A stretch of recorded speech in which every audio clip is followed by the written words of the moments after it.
مجھے اس انسان پر حیرت ہے جو اپنے مرض کی دوا جانتا ہے لیکن پھر بھی اس کا علاج نہیں کرتا، مرض میں کوڑتا رہتا ہے۔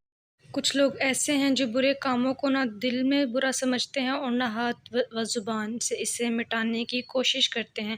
ایسے لوگ جیتے جی مردوں میں شمار ہو جاتے ہیں۔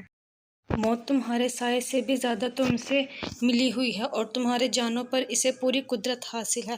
مجھے اس بندے پر تعجب ہے جو لوگوں کو مرتا دیکھ کر خود کو بھی پھر گناہوں سے نہیں روکتا۔ جو شخص دل میں موت کا ڈر نہیں رکھتا وہ دنیا میں فضول کاموں میں لگا رہتا ہے، اسے موت بہت دور دکھائی دیتی ہے۔ حیاتی موت سے نہایت نزدیک ہے اور جو چیز فوت ہو جائے اس کا پان نہایت دشوار ہے۔ جو اپنے مقصد تک پہنچ جائے بس پھر اسے موت کے انتظار میں رہنا چاہیے۔ خوشی ہے اس بندے کے لیے جو سانس کی تنگی اور قبر کی پوشیدگی سے پہلے اپنی جان چھڑانے کے لیے جدوجہد کرتا ہے۔ ابن آدم کیسا کمزور اور مسکین ہے کہ اسے اپنی موت کا علم نہیں ہے، اس کے لیے طرح طرح کی بیماریاں موجود ہیں، اس کے نیک اعمال ہوں یا بد، ایک دفتر میں وہ لکھے ہیں۔